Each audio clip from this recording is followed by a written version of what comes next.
In October 1973, in a single night on the Sinai desert, Israeli tanks burned like torches, and at a strangely named place, the Chinese farm, the Middle East, came terrifyingly close to dragging the United States and the Soviet Union into a nuclear showdown.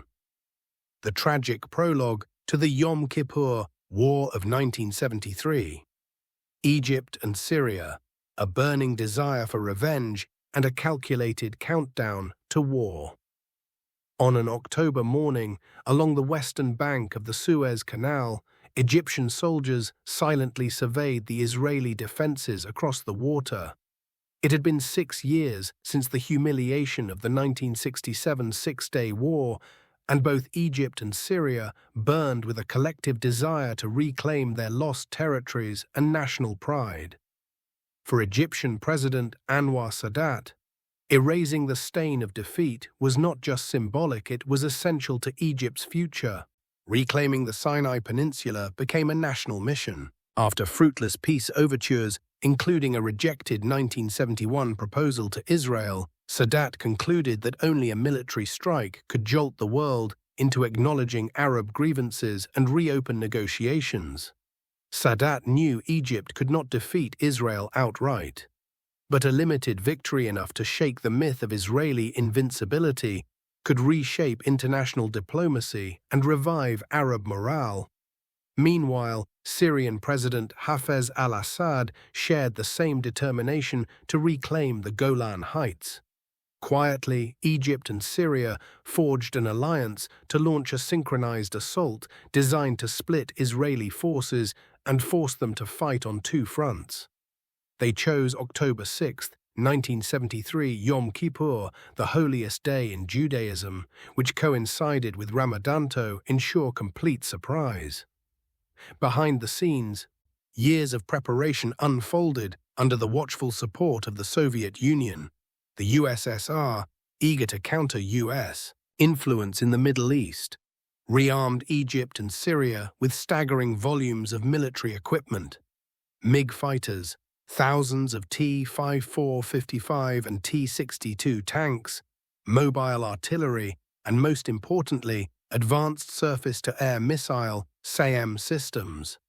Egypt blanketed the Sinai front with dense SAM networks, aiming to neutralize the Israeli Air Force, whose dominance in 1967 had been decisive. Soviet specialists trained Arab troops in modern tactics, from mobile artillery strikes and anti-tank ambushes to lightning-fast pontoon bridge construction. By late 1973, Syria too had assembled a vast force along the Golan Heights, protected by a web of SAMs. From August onward, thousands of troops and hundreds of tanks gathered beneath this protective umbrella, all gearing up for what Sadat and Assad called the hour of decision. But how to fool Israeli intelligence, long ranked among the most capable in the world? Egypt deployed a masterclass in deception. Throughout 1973, the Egyptian army staged repeated exercises along the canal, mobilizing and demobilizing, appearing to posture rather than prepare for war. Each false alarm drained Israeli resources and credibility. When Egypt mobilized again in late September and announced another round of drills starting October 1st, Israel assumed it was another bluff. To reinforce the illusion, Egyptian state media broadcast news on October 4th that 20,000 reservists were being demobilized. Ministers visited military headquarters in broad daylight, and Egyptian commandos even lounged by the water, pretending to picnic and swim on the very morning of the attack. Meanwhile, military convoys transported equipment night after night toward the canal. The Egyptians built up for war while convincing their enemy that peace still held. Then, at precisely 2:00 p.m. on October 6th, the sky over the Middle East exploded. More than 2,000 Egyptian artillery pieces unleashed a synchronized barrage on the Israeli Bar-Lev line across the canal. Simultaneously, Syrian artillery and rockets rained down on Israeli positions in the Golan Heights. The onslaught was overwhelming. Within hours, multiple Israeli outposts fell.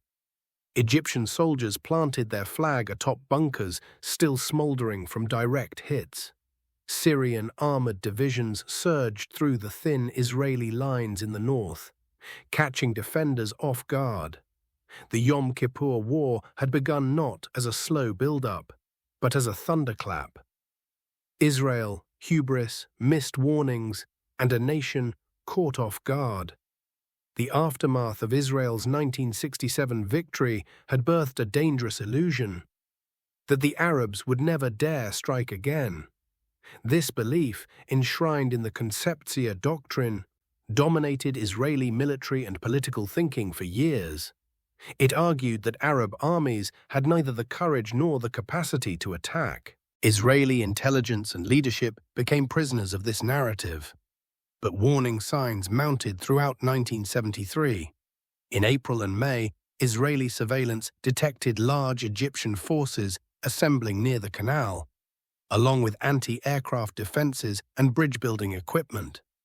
Yet no attack came. The false sense of security only deepened. In September, Israel shot down 12 Syrian jets in a dogfight, reaffirming air superiority and reinforcing the assumption that no Arab state would risk war. Crucially, Israeli analysts underestimated the effectiveness of the new Soviet SAM network, never having faced it in real combat. General Eli Zera, head of military intelligence, Amman, remained adamant. The chance of war was very low. Even after Syria deployed a dense SAEM and tank force in the Golan, Zera insisted Syria wouldn't act without Egypt. And Egypt wasn't ready. Mossad Chief Zvi Zamir, IDF Chief of Staff David Elazar, and Defense Minister Moshe Dayan were more cautious but still hesitant to break the mold. Even King Hussein of Jordan personally warned Prime Minister Golda Meir on September 25th that war was imminent. Yet Israel clung to the concept. The final clues appeared in early October. On October 4th, Soviet military advisors and their families were suddenly evacuated from Egypt and Syria, an unmistakable sign of impending conflict. Reconnaissance images revealed massive Arab troop concentrations and dense air defense lines. One Israeli officer described the satellite imagery as a sledgehammer, but no general mobilization followed. Then, on the morning of October 5th, Zamir received a chilling message from a top Egyptian source. War is certain.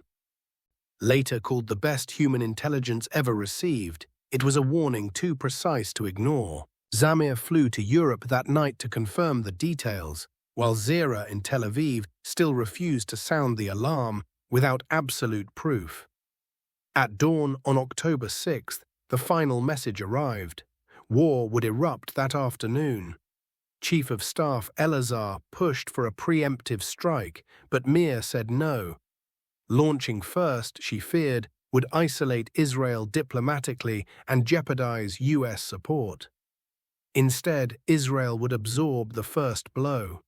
That afternoon, sirens wailed across Israeli cities. Frontline units reported breaches and heavy casualties. Golda Meir was stunned.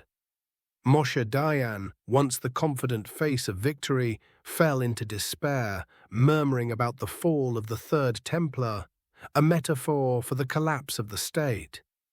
The initial shock would soon give way to fierce counterattacks, but the trauma of those early hours left a deep scar. Israel had been caught off guard. Their reliance on doctrine had blinded them to reality. Reflecting later, Defense Minister Dayan admitted bitterly, "Things wouldn't have been so bad if we had properly assessed their capabilities from the beginning." The Yom Kippur War began in pain and confusion, but through that crucible, Israel would awaken to new military, political, and diplomatic realities, reshaping not only its own future, but the future of the Middle East. The Battle of Chinese Farm and the climax of the 1973 Yom Kippur War, Israeli counteroffensive, from crisis to resurgence, October 1973. Israel stood on the brink of disaster. In the first week of the Yom Kippur War, Egyptian and Syrian armies had stormed across ceasefire lines, catching Israel off guard on its holiest day. Seasoned Israeli soldiers, many of them veterans of past victories, now tasted the bitter sting of defeat for the first time. An Israeli tank officer, recalling a chaotic battle in the Sinai desert, described peering across the dunes and mistaking enemy troops for harmless trees.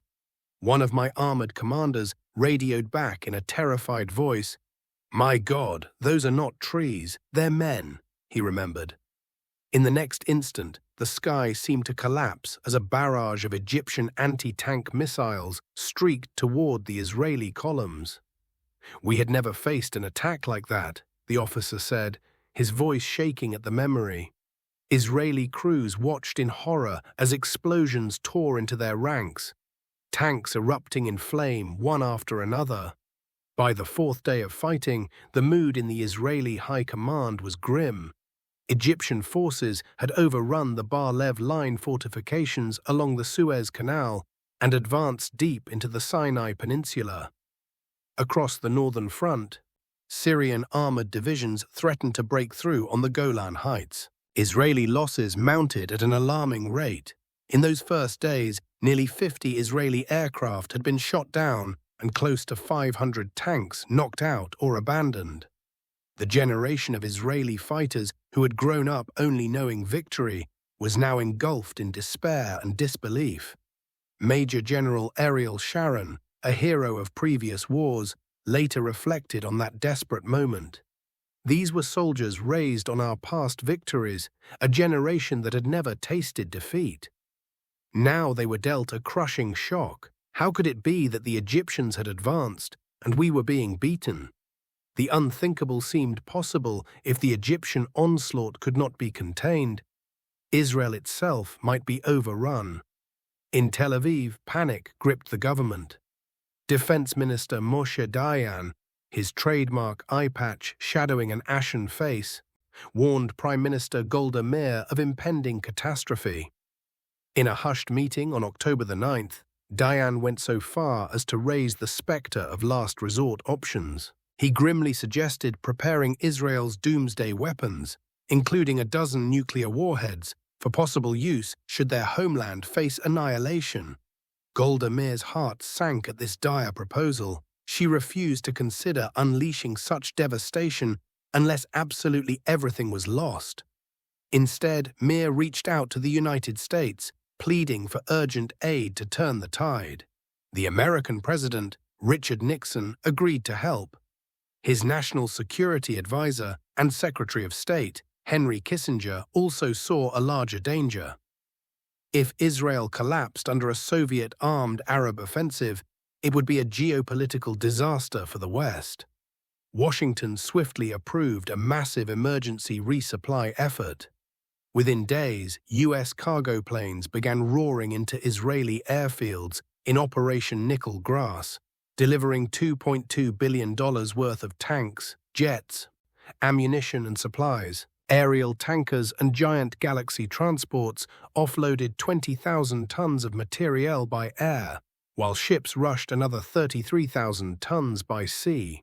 These shipments were more than weapons to the embattled Israelis, they were a lifeline and a glimmer of hope. Even before the American aid arrived in force, Israel's battlefield commanders fought desperately to stabilize the front. They knew they had to adapt or perish.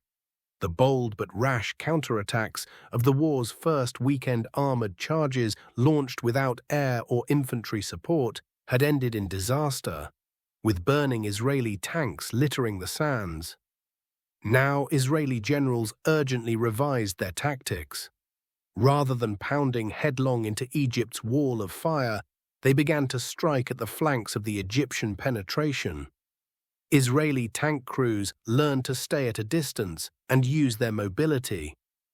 Coordinating with artillery and aircraft, once some enemy air defenses were thinned, the Israel Defense Forces, IDF, brought up heavy machine guns and flank assaults to suppress the Egyptian infantry armed with deadly AT-3 Saga anti-tank missiles. These new tactics slowly blunted the Egyptians' advance.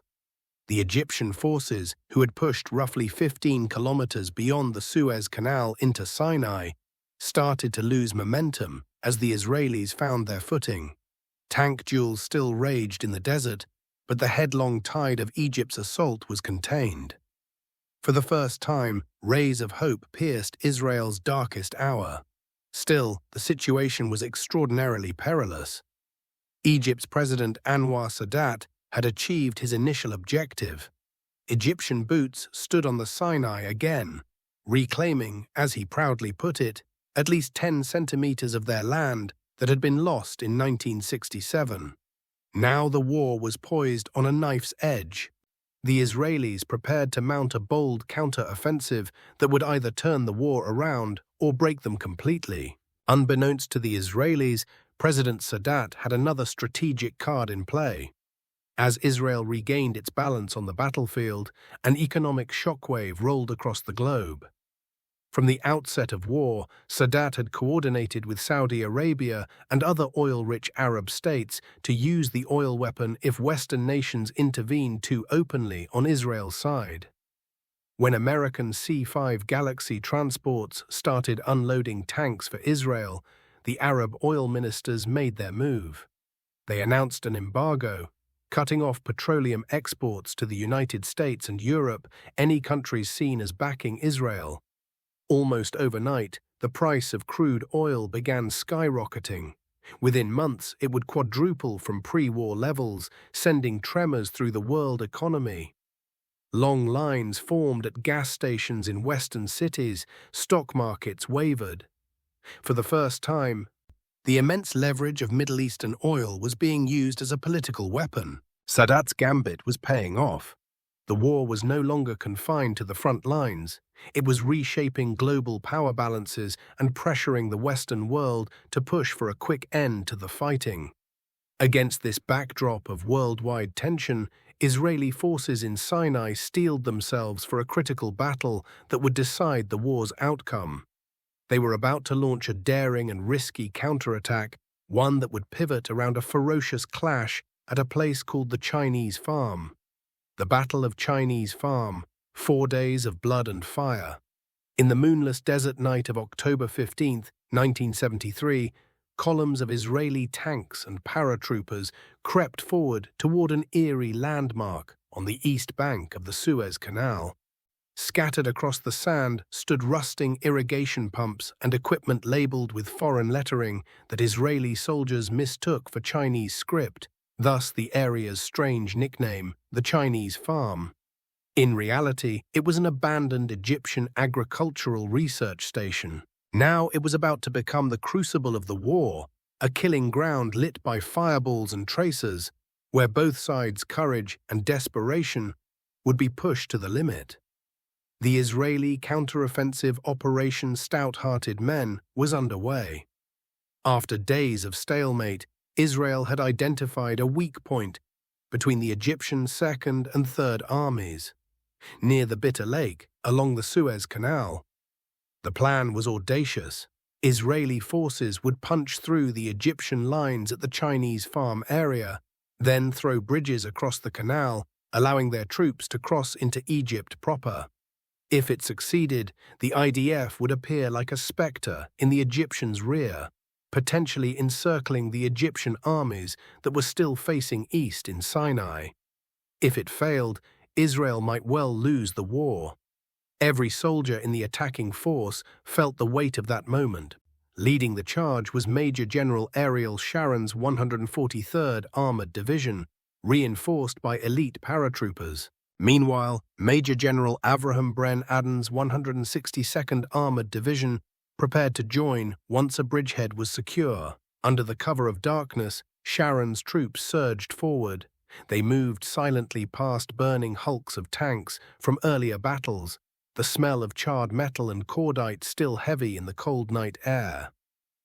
Israeli sappers dragged rubber dinghies to the canal's edge, ready to slip across the dark waters and secure the far bank. But first, the Israelis had to clear the Chinese Farm area on the east bank, which was heavily defended by the Egyptians. Suddenly, the stillness of the night shattered. Egyptian flares hissed into the sky, casting harsh white light over the sand dunes. In their glow, Israeli tanks were caught in the open and instantly came under withering fire. Egyptian 16th Infantry Division troops, entrenched and armed with anti-tank missiles, waited calmly in their foxholes as the Israeli armor rolled into their kill zones. Now they unleashed a storm of Saga missiles and RPGs. Israeli tank crews found themselves in a deadly trap. Missiles streaked in from multiple angles, guided by operators hidden in the landscape. Within the first hours, dozens of Israeli tanks were hit, many erupting in flames or grinding to a halt with smoking tracks. Paratroopers riding atop the tanks jumped off and dashed for cover, only to be pinned down by interlocking fields of machine gun and mortar fire. For the Israelis, it was a night of chaos and courage. Tank commanders shouted orders over the thunder of guns, trying to maneuver and return fire even as one tank after another exploded around them. Wounded men, blinded by smoke and blood, crawled through the sand seeking comrades or cover. Tracer rounds crisscrossed the darkness. At times, Israeli and Egyptian soldiers were so close that they could hear each other's shouts in Arabic and Hebrew amid the explosions. An Israeli paratroopy officer radioed back in frustration and dread, "We're stuck in hell here. They're everywhere in the ground, behind every dune. We advance and everything blows up." It seemed as if the Egyptian defenses at Chinese Farm were an impenetrable wall of steel and fire. Dawn broke on October 16th to reveal a gruesome tableau. Wrecked Israeli Centurion tanks smoldered in the morning light, their hulls twisted and blackened. Egyptian soldiers who had fought through the night with a ferocious tenacity emerged from their sand-bagged trenches to survey the battlefield. Many shouted Allahu Akbar, in triumph, exhilarated that they had halted the feared Israeli armor. In the first intense hours of the battle, the Egyptian defensive tactics had proven devastatingly effective. Israeli forces were stalled short of the canal, bloodied and dazed. Yet the fight was far from over. The Israelis, though badly mauled, were determined to punch through. Sharon himself, a larger-than-life figure with a white bandage wrapped around his forehead from a minor wound, drove forward amid the tanks, barking orders and rallying his troops for another push. Through the 16th and 17th of October, the battle raged in waves of assault and counter-assault. The area around the Chinese Farm became a charnel house. Egyptian T-62 tanks from the 21st Armored Division dug into hull-down positions, with only their turrets exposed behind sand berms, and dueled at point-blank range with Israeli tanks cresting the dunes.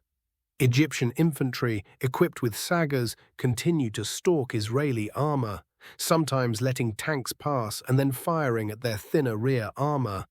On the Israeli side, infantry and engineers braved sheets of fire to clear paths through minefields and knock out Egyptian bunkers with demolition charges. Each gain was paid for in blood. A cluster of irrigation ditches and embankments changed hands repeatedly as men fought hand-to-hand with rifles and bayonets when ammo ran low. The desert floor was littered with expended shell casings, shattered equipment, and the bodies of fallen soldiers from both sides. Acrid smoke mixed with the dust, and the midday sun bore down mercilessly on exhausted, sweat-streaked faces. Despite their fierce resistance, the Egyptians were now facing seasoned opponents who refused to break. Israeli forces, reinforced by fresh units, began to find the gaps and exploit them. Major General Adan's 162nd Division joined the fight, attacking from slightly north of Chinese Farm to relieve pressure and widen the corridor. The Israelis also learned to neutralize some of the sagas by laying down curtains of smoke and using heavy machine guns to cut down the exposed missile teams. Under this relentless pressure, cracks in the Egyptian defense started to show by the third day. Egyptian commanders threw in their reserves to try to seal the breach. On October 17th, Egypt's 25th Armored Brigade, an elite unit equipped with about 96 Soviet-built T-62 tanks, was ordered to counterattack the Israelis from the south and drive them back toward the canal. The 25th Brigade moved out boldly, expecting to surprise the Israelis. Instead, they drove straight into an Israeli trap. Two Israeli armored brigades lay in wait, concealed behind dunes and equipped with night vision sights. As the Egyptian tanks advanced in the afternoon haze, Israeli gunners opened a deadly crossfire. Shells slammed into the T-62s from multiple sides. In the ensuing ambush, Egyptian tanks brewed up one after another, exploding in flames or belching black smoke as their ammunition racks detonated. Caught in the open and unable to spot the well-camouflaged Israeli positions, the Egyptian tank crews fought bravely but chaotically, firing wildly at no visible target. Within minutes, the 25th Armored Brigade was virtually annihilated. Of its 96 tanks, at least 85 were left burning or wrecked on the desert floor, along with all its accompanying armored personnel carriers. The Israeli units, in contrast, lost only a handful of tanks, about 3 by Israeli accounts. In that ambush, it was a staggering blow to the Egyptians, one that decisively broke their counterattack efforts at Chinese Farm. By October 18th, after 3 nights and 4 days of unrelenting combat, the Battle of the Chinese Farm finally subsided. Both sides had suffered horrendous losses. Over 200 Egyptian tanks lay destroyed or disabled around the battlefield, along with dozens of Egyptian armored vehicles shattered by Israeli fire. The Egyptian 21st Armored Division, for instance, had lost nearly 100 of its tanks in the fighting, almost its entire strength. The toll on the Israelis, too, was grievous. They lost at least 15 over 200 tanks knocked out in the Chinese Farm area and its approaches, and many of those that survived bore scars of battle holes punched through armor, tracks blown off, turrets scarred by shrapnel. Roughly 450 Israeli soldiers had been killed in the struggle for the Chinese Farm, and over 1,000 lay wounded, a sobering price for the narrow corridor of sand now firmly in Israeli hands. Survivors on both sides were left exhausted, traumatized, and mourning fallen comrades. The desert was strewn with burning wreckage and craters, the air thick with the smell of diesel and cordite. Yet for Israel, this bloody victory was the strategic turning point they desperately needed. The road to the Suez Canal now lay open. The Egyptian forces on the east bank had been sundered. The IDF had carved a narrow breach between the Egyptian Second Army to the north and Third Army to the south. At long last, Israeli engineers could get to work, throwing bridges across the canal. The time had come to carry the war onto Egyptian soil and encircle the enemy. Crossing the Suez Canal, turning the tide in one night. On the night of October 15th to 16th, even as the fight at Chinese Farm raged, small teams of Israeli soldiers had already slipped across the Suez Canal in rubber dinghies. They paddled quietly in the darkness, bullets occasionally whipping the water around them. These were Sharon's paratroopers and commandos, undertaking one of the war's most daring operations. Their mission was to seize a foothold on the west bank of the Suez Canal, inside Egypt, and secure the far side for the coming influx of Israeli armor. Exhausted but determined men clambered up the muddy western bank, surprising whatever Egyptian defenders were nearby in the darkness. By dawn on October 16th, the Israelis had a tenuous bridgehead on the African side of the canal, a few hundred men holding a strip of sand amid enemy territory. They dug in and fought off confused Egyptian counterattacks, buying precious hours. Behind them on the east bank, Israeli engineers raced to erect makeshift bridges. Earlier in the war, no one had believed Israel would be in a position to cross the canal. Western nations had even refused to sell Israel pontoon bridge equipment for fear it would tempt an offensive war. But Israeli ingenuity prevailed. They had scrounged and rebuilt old pontoon bridge parts from World War II surplus, quietly stockpiling them. They also had devised a new roller bridge system that could be assembled and shoved across the canal under fire. Traffic jams and Egyptian artillery had delayed some of this bridging equipment on the way, but now the chance was at hand and the engineers worked feverishly. Under constant shelling and strafing, they ferried sections of a pontoon bridge to the water and linked them piece by piece. By October 17th and 18th, 4 separate bridges spanned the canal near the Bitter Lake area, along with additional motorized ferries shuttling tanks across. Each crossing was a gauntlet. Egyptian artillery rained down on the canal, trying to smash the fragile bridges, and Egyptian commandos swarmed to the area. But Israeli air superiority was growing as their warplanes struck back at Egyptian gun positions, and Israeli anti-air units kept Egypt's once-feared surface-to-air missiles at bay by targeting their radar and guidance systems. The makeshift bridges held. Bit by bit, an entire Israeli armored division began pouring over to the west side. Major General Adan's 162nd Division was the first across in strength. Under Adan's command, more than 200 tanks and supporting units rumbled over the pontoon bridges onto Egyptian soil by the morning of October 18th. They immediately spread out to expand the bridgehead. The Israeli tricolor flag now flew defiantly over a widening patch of the West Bank. For the Egyptian High Command in Cairo, this was a nightmare unfolding in real time. Just days before, they had been celebrating their successful canal crossing. Now the Israelis had turned the tables, and an Israeli invasion force was loose on the Egyptian side of the canal, threatening their rear. The psychological impact on both sides was immense. Egyptian soldiers on the front lines began hearing rumors that Israeli tanks were behind them, heading south towards Suez City or even Cairo. Anxiety and confusion spread through some Egyptian units. Were they now cut off in Sinai? Meanwhile, Israeli morale soared at the sight of their forces crossing the Suez. After 2 weeks on the defensive, they were finally taking the offensive to the enemy's homeland. War correspondents later described Israeli tank crews cheering and ululating as they drove over the swaying pontoon bridges, singing songs amid bursting shells, exultant that they were carrying the fight to the other side. Encircling Egypt's Third Army, triumph and desperation. With a foothold secured in Egypt, the Israeli leadership saw an opportunity to deal a potentially war-ending blow. The plan was to drive southward from the bridgehead and sever the lifeline of the Egyptian Third Army, which was still deployed on the east bank of the canal in the southern Sinai. If the Israelis could encircle and cut off that army, they would have tens of thousands of Egyptian soldiers at their mercy, stranded with no food or water, a gigantic hostage to force Egypt's hand.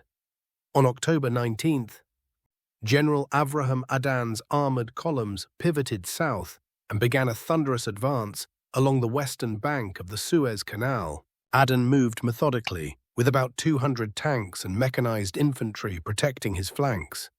His forces fanned out across the desert, kicking up huge clouds of dust visible for miles. They swiftly overran one Egyptian surface-to-air missile, SAM site after another, blasting the missile batteries that had been plaguing the Israeli Air Force. Egyptian SAM sites went up in flames, their missile tubes twisted and blackened in total. Some 15 Egyptian SAM batteries were destroyed in those first days of Adan's offensive, gradually opening the skies for Israeli air support. Israeli pilots who had been wary of deadly SAM traps now prowled more freely, striking Egyptian supply convoys and troop concentrations beyond the canal. As Adan's forces stormed south, panic gripped the Egyptian Third Army stranded on the east bank. That force, roughly 45,000 Egyptian officers and men with hundreds of tanks and artillery pieces, suddenly found their supply lines cut. The Israelis had effectively surrounded them, by reaching the southern end of the canal near Suez City and the Bitter Lake, isolating the Third Army from the rest of Egypt. The desert that had been the Egyptians' path to glory now became a prison. Israeli units controlled the roads, and no food, water, or ammunition could reach the Third Army. Day after day, the encircled Egyptian soldiers fought off Israeli probing attacks, even as their situation grew more dire. Thirst and hunger began to bite. Desperate Egyptian radio messages pleaded for resupply or relief. "We are encircled and running out of water," one unit signaled. "Allah men el moya, water, we need water." Israeli commanders on the ground, flush with victory, urged their superiors to press the advantage. Some argued that the trapped Egyptian Third Army could be forced to surrender or even annihilated outright. Israeli tanks and artillery now had the Egyptians surrounded, cut off from any retreat or reinforcement.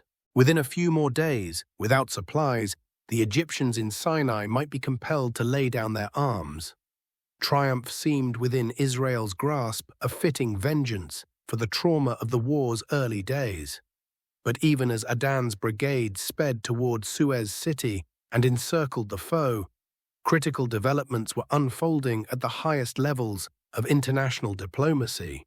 A superpower confrontation was brewing, threatening to erupt and overshadow any battlefield victory.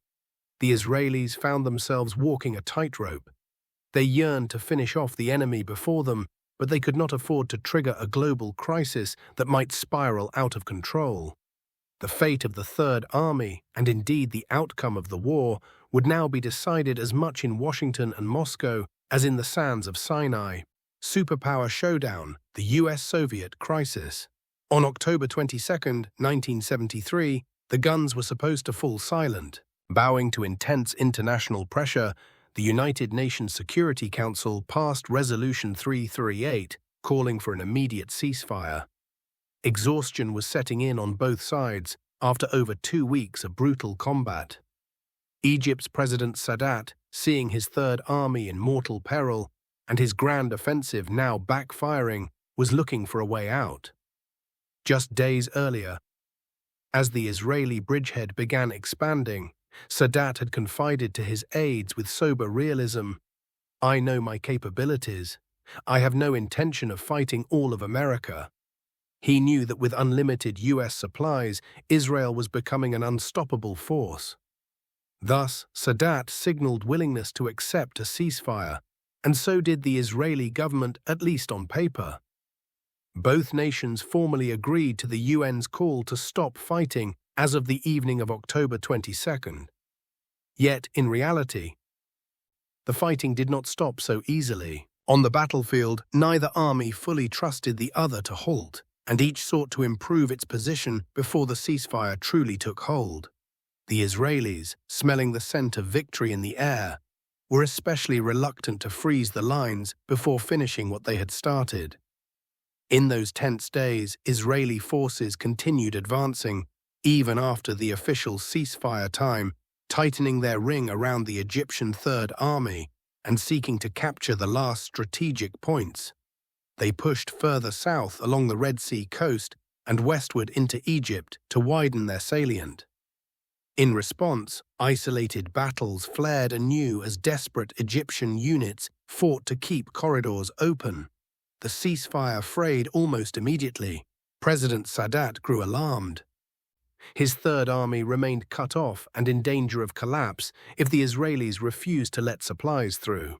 In a bold and risky move, Sadat turned to the two superpowers pleading for direct intervention to enforce the ceasefire and save his surrounded troops.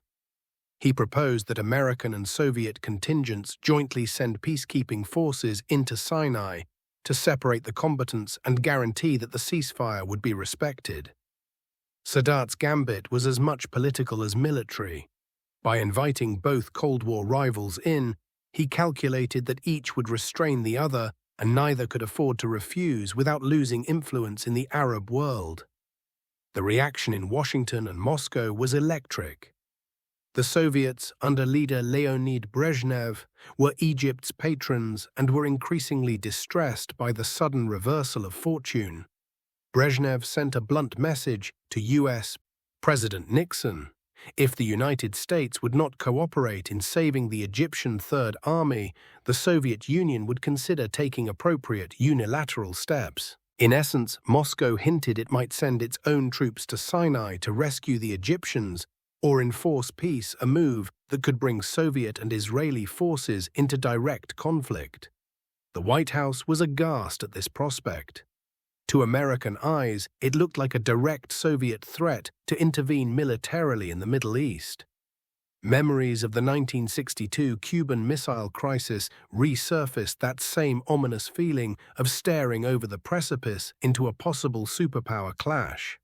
On the night of October 24, 1973, the world edged toward the brink. In an emergency session with his national security advisors, U.S. Secretary of State Henry Kissinger and other officials, President Nixon raised the American military alert level to DEFCON 3, the highest state of U.S. military readiness since the Cuban crisis. U.S. nuclear forces went on heightened alert. Air Force units armed their planes and missile crews stood by in their silos. NATO forces in Europe were quietly put on notice. This dramatic step was meant to signal Washington's resolve. The Soviet Union must not intervene militarily, or the consequences could be dire.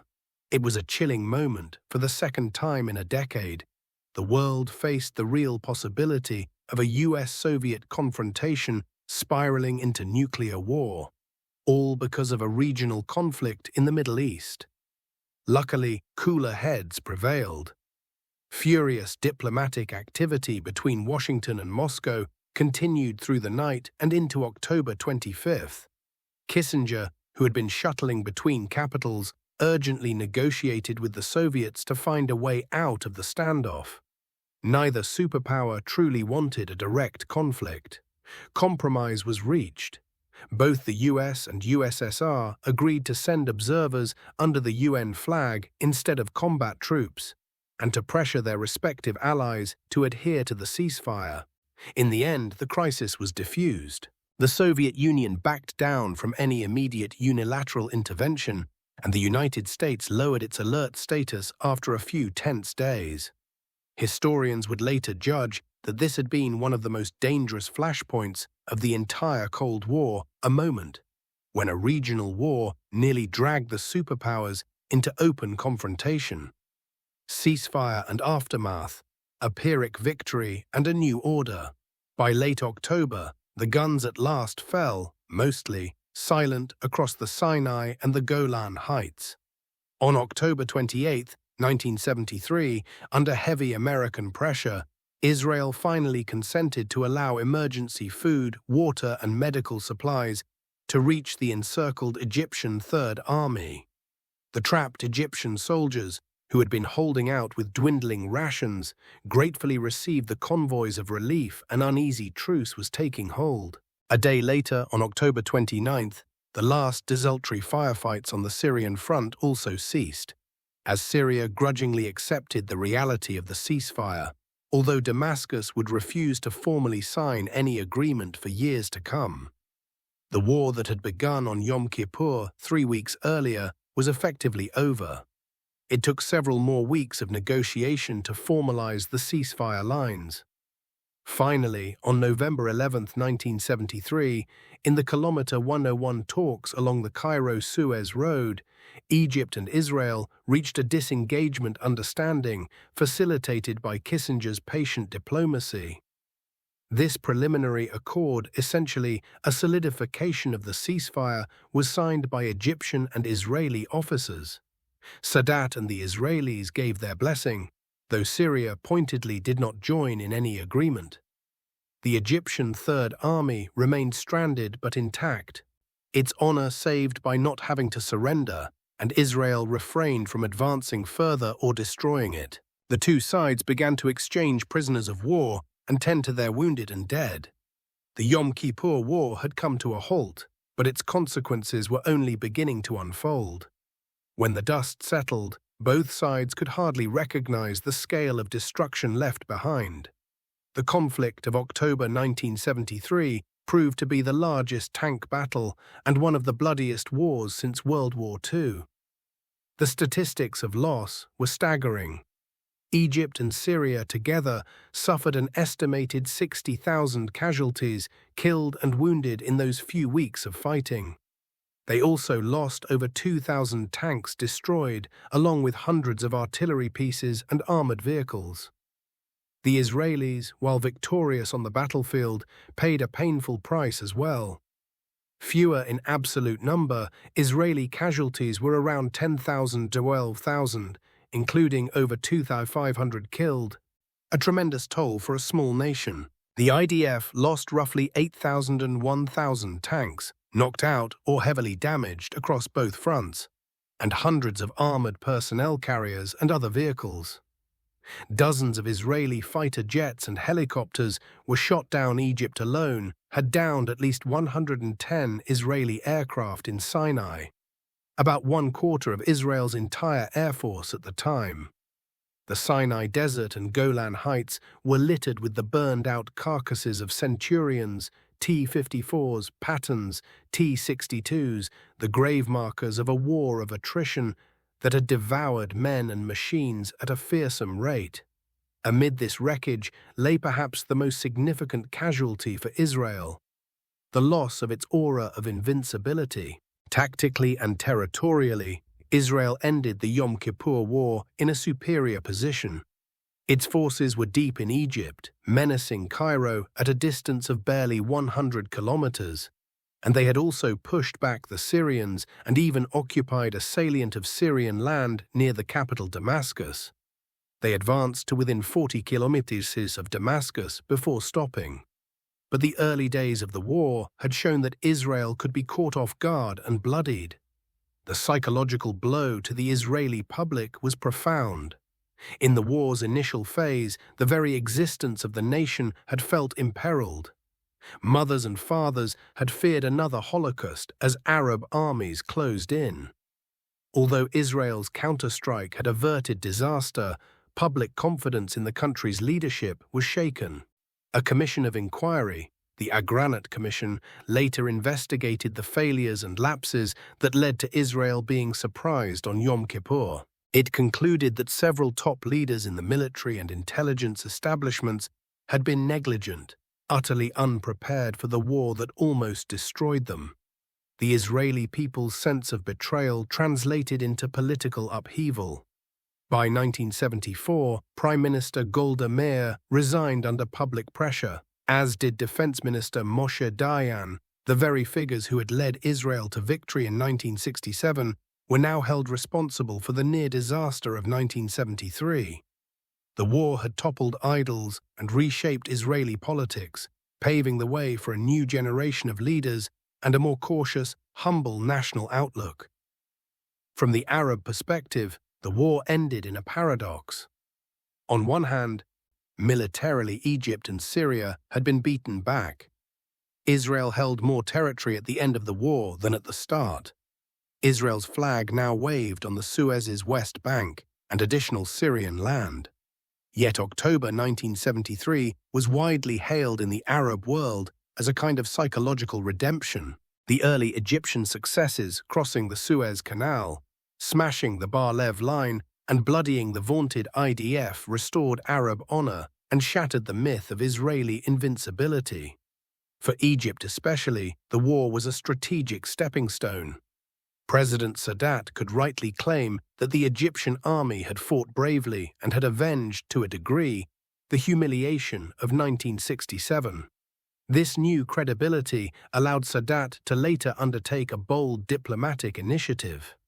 Within a few years, he would travel to Jerusalem and sign the Camp David Accords with Israel, trading the Sinai, which Israel relinquished, for a lasting peace. In that sense, the Yom Kippur War laid the groundwork for a historic realignment. The first Arab-Israeli peace treaty between Egypt and Israel in 1979 was forged in the furnaces of 1973. Beyond the region, The war's shockwaves transformed global geopolitics and economics. The coordinated Arab oil embargo during the war sent the world into its first oil crisis. By 1974, oil prices had quadrupled, inflicting stagflation on Western economies and demonstrating the raw power of oil as a weapon, a lesson not lost on future conflicts. This war was the first modern conflict where energy supplies and economic warfare played a pivotal role. It forced the United States, Europe, and Japan to rethink their foreign policies and energy dependencies, heralding a new era where Middle Eastern politics could sway global markets. In the broader sweep of the Cold War, the October War became a cautionary tale of superpower entanglement. It highlighted how quickly a local war could escalate toward nuclear confrontation if the United States and Soviet Union were pulled in. The scare of October 24th and 25th, 1973, when U.S. forces went on high alert to deter Soviet intervention, underscored the dangerous dance of the superpowers as they armed their clients. It arguably spurred Washington and Moscow to establish better direct communication and restraint in future crises, contributing to subsequent détente efforts. As the battlefields were cleared and soldiers returned to their barracks, sober reflection settled in. In Israel, families mourned the lost sons, fathers, and brothers from places like Chinese Farm, the Golan's Valley of Tears, and the shores of the Suez. In Egypt and Syria, thousands of widows and orphans grieved, but also took pride in the courage their men had shown. The war that had begun on Yom Kippur, the Day of Atonement, had exacted a ghastly price from everyone involved. Yet from that crucible emerged a new strategic reality. No longer would Israel underestimate its neighbors so blithely, and no longer would the Arab states assume Israel could be eliminated by force alone. The 1973 Yom Kippur War thus stands as a turning point, a final large-scale Arab-Israeli conflagration that led, ironically, to a pathway for peace between former enemies. It was, in a sense, a war that both wounded and healed. It wounded pride and bodies, but it also healed some of the humiliation of 1967 for the Arab world and opened Israel's eyes to the need for diplomatic resolution. Looking back, the Battle of the Chinese Farm and the events that followed it to the war's end encapsulate the brutality, intensity, and high stakes of that October. At Chinese Farm, young men on both sides experienced terror and heroism in equal measure, a microcosm of the war's ferocity. The crossing of the Suez Canal by Israeli forces was the bold stroke that turned impending defeat into a kind of victory, albeit a Pyrrhic victory. The encirclement of Egypt's Third Army created a moment of triumph for Israel, but also a crisis that nearly dragged the world into nuclear war. And the ceasefire, when it finally came, left a landscape transformed, physically by wreckage and loss, and strategically by the realization that a new order was emerging in the Middle East. The soldiers and commanders who lived through those fateful days would never forget the fear, hope, and desperation they felt, emotions as searing as the desert sun, and experiences that would shape the course of history in their region for decades to come.